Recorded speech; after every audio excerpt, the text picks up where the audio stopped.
We are in a strong real estate market in South Florida. Yes, you heard that right. So you're asking me, John, well, why doesn't it feel like it? I was in a room of top agents and can you explain this market to me? And there is some confusion because the numbers tell us one story, our emotions are telling us another story, and maybe our clients or prospects or the economy or the news is telling us a different story. So what I want us to do on this video today is first of all, look at the data. What is our market data information? What's it telling us? What are the facts? Then how do we respond to those facts? And what are some areas or things we can do in order to get clarity for our own business? And then how do we grow our business in this current market? So let's start with the current market data. And I want to share some slides that our broker, my brother Andrew Barber, had shared a couple of weeks ago with our agents. And I was candidly surprised that what I saw is a lot of good news. The market is strong. So I'm looking at showing you here the single family homes. This is a report from Florida Realtors for Palm Beach County. Closed sales year over year, June 25 compared to June 26 compared to June 25. Single family home sales are up about 25%. Median days on market, the same. Inventory is down 24%. So our month supply of inventory have gone from 5.7 to 3.9. So we have about a 4-month supply of inventory, which means we have a seller's market, a strong, healthy seller's market. There's buyer's demand. Now, what's creating that market is that we're not getting as many listings onto the market. New listings are down about 6%. So we have more homes being sold, less homes coming on the market, which means there's less inventory, so there's less opportunities for our buyers, and which is keeping our price points. The medium sales price is up 12%. So all gearing towards the sellers. But it doesn't feel like that. I know it doesn't. And we'll come to that in a moment. But just to look at some other data points. So year over year, 11% year to date increase in sales over 2025 in Palm Beach County. 5% average increase in medium sales price, and inventory is going down. All the things we've just looked at. Well, how about the condo market? That's been a challenging market over the years. Well, guess what? Improvements happening there, and you need to communicate that to your buyers and sellers. So about 19% more sales in the condo market in Palm Beach County. Medium time to contract still up. It's gone up from 61 to 68 days, but the inventory is going down 20%. And month supply of inventory improving by 26% from about 10 months to down to 7 months. Still a buyer's market, but not as severe as it has been. So as you're communicating with your sellers and buyers, knowing this information can help you educate them on the process and the expectation for the buyers that, hey, the market is improving. And again, it's a hyper local market. So you almost have to go building by building on the condo side for sure in those elements. So you're saying, well, John, it doesn't feel this well. It doesn't feel like this good of a market. Why is that? Well, there's competition. There are more agents in the market. You know, we expected more agents getting out of the market, but they've been hanging around. Some have gone out, but ultimately this is from, again, Florida Realtors Association. Back in 2017, average 1.4 side per member. Now we're down to less than 1 side per member. So our board is a very competitive board. It's an active board, and it's a growing board because we've merged with Miami. But guess what? The market is strong. You have more members going out after the same amount of business. So that's what you're feeling. You're feeling the competition. And so what's your mindset towards that? Are you embracing it? Are you excited about the competition? Are you frustrated by it? Now we're going to lose some to the the family members that are going to pull a deal or two a year from those who are actively working the market. But listen to me, the competition of serious real estate agents is smaller. The top agents, the highly skilled agents, are getting more of the business. So are you working on your skills? Are you educating yourself on the market?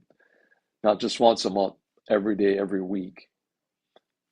Are you the expert in your neighborhood? Are you the expert in your community? Are you an expert in the city? Are you an expert in the county?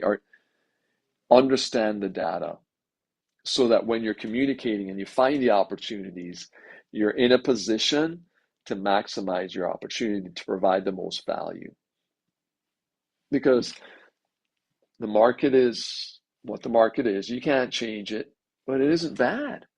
South Florida typically leads the way in the industry, and it's leading the way, and it's good news.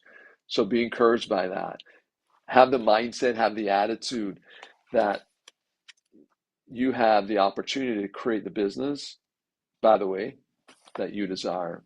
So let me share a tactic I was sharing with one of our top agents yesterday from the Shift book.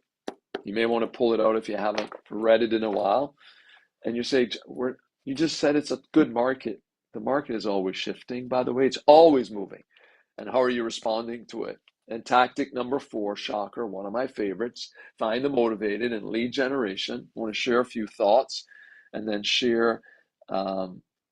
give you some homework, okay? So the cause and challenge of a shift is simply one word: motivation. You know, we shared that listings are down.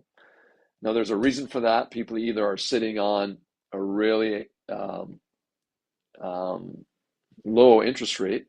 That was the benefit of the market in the past. So why should they get out of it? And there might be other reasons, but maybe we haven't honed the skill of understanding their motivation and putting in the effort to find the motivated. Because what we can control is our mindset, our attitude, and our effort, and our skill. Because it requires more skill to find the motivated. So in this chapter, it starts really with understanding what's working for you.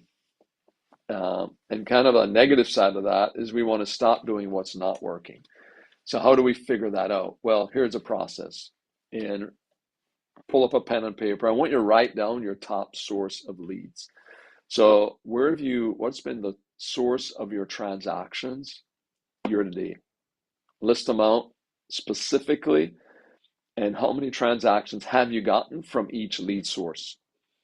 Now, in talking to the group yesterday, it was, well, our sphere of influence. Okay, I want you to get granular within that sphere of influence. Is it past clients? Is it family and friends? Is it family, friends, professionals? If it's within a profession, is it attorneys, CPAs, bankers? Get very granular on the source of your business within your sphere of influence, because that's going to be important. If your sphere is the source of 95% of your business, then you want to know where it's coming from. So step 1, list the source of all your business. It could be for sale by owners, could be expires, could be open houses, could be farming, could be ... circle prospecting. You fill in the blanks. Create the list. Second step, prioritize. Where are the most of them coming from? And you look at your top 3 to 5 sources. If you had 10 sources, focus on your top 5. The bottom 5, you want to say, okay, do I want to stop putting energy, time, money, effort into the bottom 5 if I'm not getting anything from it? And you look at your top 5 sources, 4 or 5 sources, and you say, okay, what do I have to do to ramp up my energy and effort towards that group? For example, if it's, and again, many of you might be your sphere of influence. For your top sources, if it's professionals, do you create a small network? Do you create a small micro event for that group to connect them together? So they might be able to leverage each other for their business? Is there someone else within your database that you can connect people with? So you become a connector of your referral sources. You become a value to them.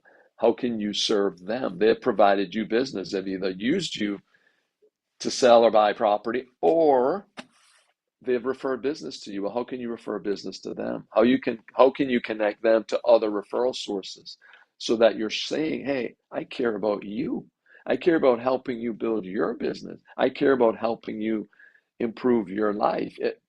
Create value for them. So get really targeted on that, coming from contribution, providing value, being a go-giver. Great book by Bob Berg, so that it's not just what you can receive from them.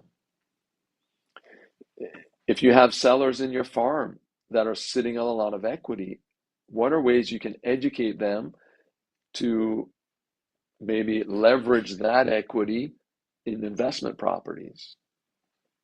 Or maybe it's best for them to sell and then downsize and create other investment opportunities. Look for ways to provide value to educate people within your sphere of influence. If it's from your farm, maybe there's an activity, maybe there's an event you can throw in your farm to continue to create your visibility.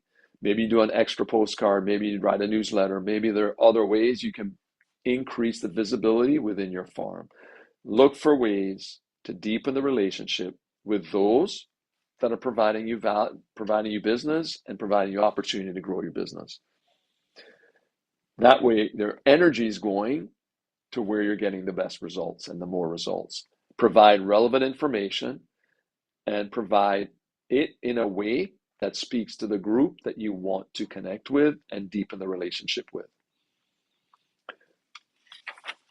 Does that make sense? You target your market, you target your message to who wants to hear it and what would resonate with them.